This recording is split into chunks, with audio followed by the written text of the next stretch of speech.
चार असो, चौघांच्या वरही माय बापाचं जे प्रेम असतं ते प्रेम सारखंच असतं. आपल्याला वाटतं की आपली आई आपल्या ताईवरच जास्त प्रेम करते, आपल्यावर नाही. आईचं अंतकरण मुलाच्या करता किती दयाद्र आहे. आई पार्वती जी आहे त्या पार्वती मातेला बर का गणपती बापाचा संसार बघितला, सुंदर आणि दोन सुना गजाननाच्या अर्थात पत्न्या त्यांना बघितलं, दोन नातवंडांना पाहिलं आणि पार्वती माता त्या पार्वती मातेला आपल्या जवळ नसलेला जो मुलगा आहे त्या मुलाचं स्मरण झालं. सर्कन पाणी आलं माता पार्वतीच्या डोळ्यामध्ये. माझ्या गजाननाचा संसार सुखात आहे, दोन सुना माझ्या गणपतीला आहे. बघा, ज्या मुलाचं लग्न झालं, जो मुलगा संसाराला लागला त्या मुलाची काळजी आई करत नाही कदाचित, पण ज्याचं झालं नाही त्याची काळजी आईला जास्त त्रास देते, आईच्या अंतःकरणाला पीडा करते. आणि म्हणून ती पार्वती माता जी आहे त्या पार्वती मातेच्या डोळ्यातून अश्रू व्हायला लागले. कार्तिक जो आहे त्या कार्तिकाचं स्मरण तिला होत आहे.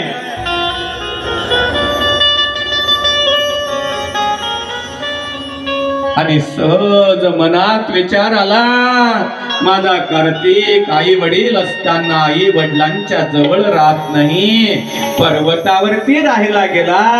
काय खात असेल माझं लेकरू, काय पीत असेल माझं लेकरू. कारण आईच्या जवळ असलं बाळ तर जो पदार्थ बाळाला आवडतो तो पदार्थ आई लेकराला खाऊ घालते, नाही का. जो पदार्थ बाळाला पाहिजे तो शिजवते आई, बर का. एखाद्या वेळेला सगळ्या घरादाराचा स्वयंपाक आईनं केलेला असू द्या, पण त्या बाळानं म्हणावं आई मला आणि आज जो स्वयंपाक केलाय तो खायचा नाही, मला आज आणि ही भाजी आहे मी जेवणारच नाही. त्या वेळेला आणि कष्टानं व्यथित झालेले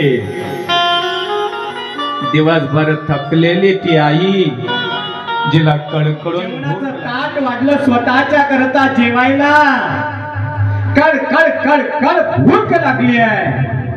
आणि आता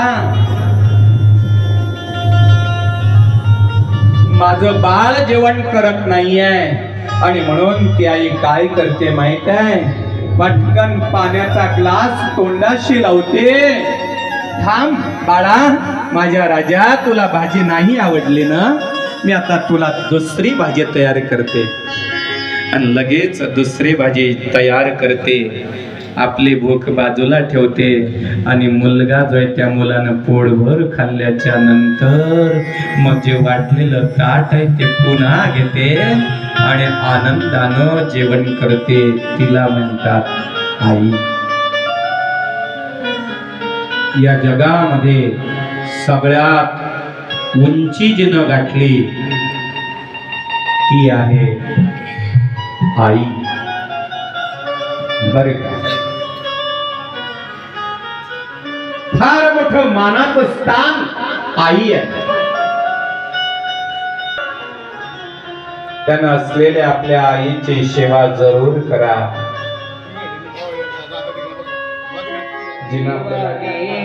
या जगात मूर्ती नाही आई तुझ्या मूर्ती वाणी, या जगात मूर्ती नाही. अनमोल जन्म लागलाय तुझे उपकार भेटणार नाही, अनमोल जन्म लागलाय तुझे उपकार भेटणार नाही. आई तुझ्या मूर्ती वाणी, या जगात मूर्ती नाही. आई तुझ्या मूर्ती वाणी, या जगात मूर्ती नाही. जन्म दिला गाई तुझे उपकार भेटणार नाही अनमोल जन्म दिला गाई तुझे उपकार भेटणार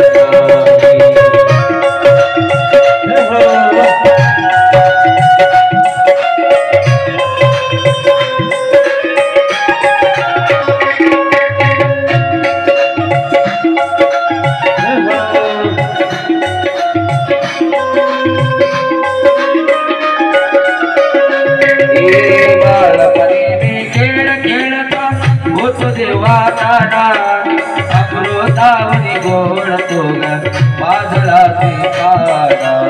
अमृतावनी गोडाई बाजला पाना अमृतावनी गोडाई बाजला पाना तुझ्या देवाची तुझ्या देवाची कधी जाणीव झाली नाही अनमोल जन्म दिला गाई तुझे उपकार भेटणार नाही अनमोल जन्म दिला गाई तुझे उपकार भेटणार नाही आई तुझ्या मूर्ती वाणी या जगात मूर्ती नाही आई तुझ्या मूर्ती वाणी या जगात मूर्ती नाही अनमोल जन्म दिला गाई तुझे उपकार भेटणार नाही अनमोल जन्म दिला गाई तुझे उपकार भेटणार नाही करण्याच्या पवित्र वृत्तीनं मुलाच्या वर प्रेम करणारी या जगामध्ये एकमेव ती म्हणजे माता. म्हणून एक गोष्ट लक्षात ठेवा, ज्याची आई मरण पावली त्यांना समजावं जगातला आपला सुखाचा समुद्र आटला. जगातला आपला सुखाचा समुद्र आटला ज्याची आई मरण पावली. निस्वार्थी प्रेम मुलाच्या वर आई करते. अरे आपली आई म्हातारी जरी झाली तरी तिचं जे प्रेम आहे ते प्रेम कधीच म्हातारं होत नाही. मुलाच्या करता जीव देण्याचा प्रसंग आला तरी सुद्धा शेवटच्या श्वासापर्यंत मुलाच्या वर कुठलाही स्वार्थ न घेता जी प्रेम करते ती जगात एकच आहे, आई.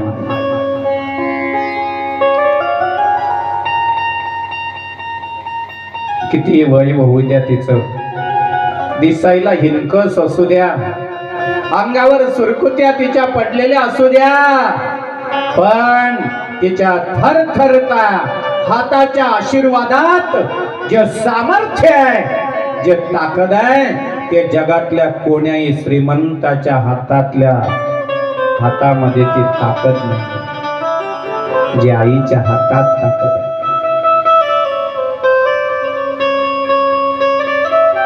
पार्वती माता, त्या पार्वती मातेला आणि आपल्या लग्न न झालेल्या कार्तिकाची काळजी, आणि म्हणून एक दिवस भगवान महादेवाच्या जवळ आले.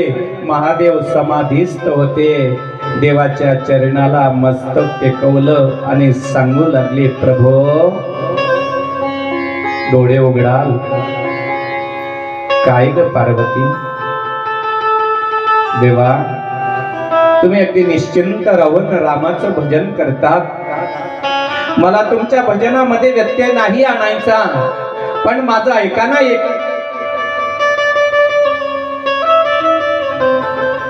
काय म्हणणं आहे तुझं? अहो माझा कार्तिक गजाननाचं लग्न झालं तेव्हापासून आपल्यावर रुसला, रागावला, क्रौच पर्वतावर निघून गेलाय.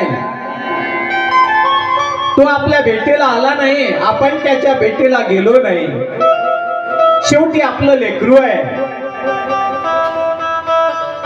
आपल्यावर आपलं बाळ रुसलंय, परंतु आपण त्याच्यावर रुसणं हे काही बरं नाही. म्हणून माझा आईचं अंतकरण माझ्या लेकराची ओढ घेत आहे. मला कार्तिकाच्या भेटीला जायचंय, तुम्ही पण चला. बघूया कार्तिकाचं काय चाललंय. चला ना देवा. अश्रू डाळत होती मैया. पार्वतीचं ते पुत्रवत प्रेम पाहिल्यावर भगवान भोलेनाथ म्हटले ठीक आहे, चल बैस नंदीवर. आणि आपल्या गाडीवर बसले, दोघंच्या दोघं निघाले. महादेवाची गाडी माहित आहे ना, नंदी बिना पेट्रोलचं वाहन. रोड टॅक्स भरायचं काम नाही, पेट्रोल डिझेल करता पंपावर थांबायचं काम नाही, फोन पे करायचं काम नाही, नाही काहीच नाही. काही काही जवळ पैसे नसले ना पंपावर गेल्यावर मग ते म्हणतात हा सांगा फोन पे. महादेवाला ते कामच नाही. आता भगवान भोलेनाथाचं आणि ते वाहन नंदी, त्या नंदीवर बसले. पार्वती माता जी आहे, ते पार्वती माता देवाला म्हणते, देवा चला हो, मला माझ्या कार्तिकाचं स्मरण होत आहे, माझ्या कार्तिकाची काळजी वाटते. कार्तिक स्वामी बसले होते क्रौच्यावरती. आता जिथं बसलंय तिथून त्यांनी बघितलं आपले मम्मी पप्पा येत आहेत टू व्हीलरवर बसून. नंदी म्हणजे टू व्हीलरच. या नंदीच्या म्हणजे या विज्ञानाच्या माध्यमातून बरं का, हे जे तत्वज्ञान, या तत्वज्ञानाचा आधार घेत, या फिलॉसॉफीचा आधार घेत आणि शोध लागले ते या जगात. तत्वज्ञान अधिक विज्ञान बरोबर जगाची प्रगती आहे. मग म्हणूनच तर मोटरसायकल निघाली नंदी वाहनावरून, आहे का नाही? बरोबर ते आरशे बी तसेच शिंगांसारखे. मागे पार्वती बसते तशीच आता टू व्हीलरवर बसणारी पार्वती सुद्धा, फक्त ती पार्वती गपचूप बसते, ही पार्वती असा हात ठेवते. आता कसा हात ठेवते ते काही इथं सांगू, वेगवेगळ्या स्टाईल आहे पार्वत्यांच्या इथल्या नाही त्या. ऐका, भगवान भोलेनाथ आणि बरं का त्या कार्तिक स्वामीनं पाहिलं आई बाबा येत आहेत आपल्याकडे. राग मनात होताच. पुराण करतील येतात, त्या कार्तिकानं काय केलं माहित आहे, ज्या ठिकाणी बसला होता ना आई बाबा आले, आता तिथून आई बाबा जवळ येताच क्षणी तिथून पुढे 12 कोस लांब गेला. आई आता अजूनच रडायला लागली. अरे बाळा, अरे आम्ही तुझ्या भेटी करता आलो आणि तू आमच्यापासून दूर जातोस. राग आणि तुझ्या मनातला गेला नाही वाटतं.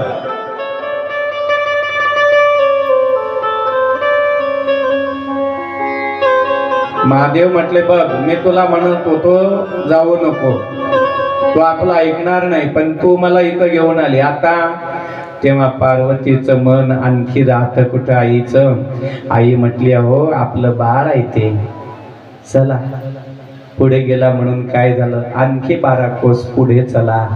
आणि पुन्हा 12 कोस भगवान भोलेनाथ आणि पार्वती समवेत आता त्या ठिकाणी गेले. आणि कार्तिक जो आहे त्या कार्तिकाला मातेनं कडकडून मिठी मारली. अरे बाळा, असा काय राहतो रे अनाथ मुलाप्रमाणे, आणि असा किती दिवस रे जगशील. चल चल आपल्या कैलासाला जाऊया. आता कार्तिक म्हणायला लागला, आई बाबा मला तुमच्या जवळ यायचंच नाही आहे. मला लग्न हा विषयच आता बंद करायचा आहे. आणि म्हणून कार्तिक स्वामी आता त्या ठिकाणी थांबले आणि कार्तिक स्वामीनं सांगितलं, आई बाबा तुम्ही माझ्या जवळच या ठिकाणी थांबाल अशी माझी इच्छा आहे. तेव्हा आईनं सांगितलं, बाबांनी सांगितलं, ठीक आहे कार्तिका, तुझ्याकरता आम्ही इथंच थांबतो, पण आम्ही महिन्यातून 1-2 वेळा तुझ्या भेटी करता येत जाऊ, पौर्णिमेला आणि अमावस्येला.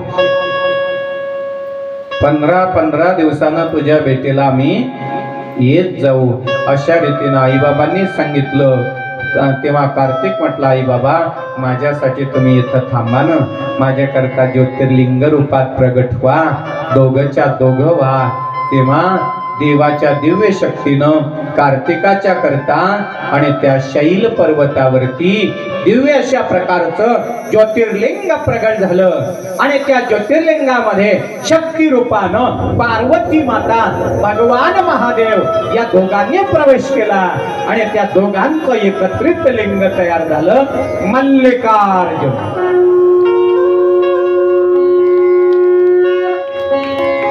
अशी आणि ही अत्यंत तेजस्विनी मल्लिकार्जुनाची अलौकिक कथा आहे. पूर्वी क्षिप्रा नदीच्या काठावरती एक पवित्र ब्राह्मण, त्याला 4 मुलं आणि त्या 4ही मुलांनी भगवान शंकराची आराधना केली. तेव्हा आणि दुष्यंत आणि दैत्य जे आहे आणि ते या ब्राह्मणाचा वध करण्याकरता, शिकार करण्याकरता आले असता भगवान परमात्मा विशाल खड्डा तयार करून लिंग रूपानं आणि प्रगट झाले. बोलिये महान कालेश्वर भगवान.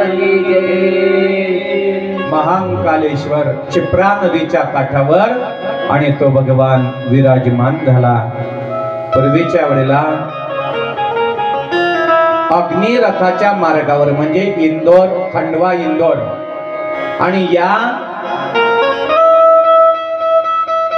महामार्गापासून आणि 18 किमी अंतरावरती अत्यंत तेजस्वी अशा प्रकारे ओंकारेश्वर बर का. आणि या ओंकारेश्वरला नर्मदा नावाची नदी पश्चिमेला वाहत जाणारी, त्या नर्मदेच्या तीरावरती आणि विंध्य पर्वतानं आराधना केल्यामुळे भगवान ओंकारेश्वर आणि उपलिंग अमलेश्वर या 2 रूपामध्ये प्रगट झाले.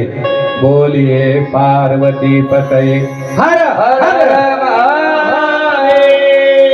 केदारेश्वरला नरनारायण यांनी उपासना केल्यामुळे आणि भगवान महादेव अवतीर्ण झाले केदारेश्वर या स्वरूपात.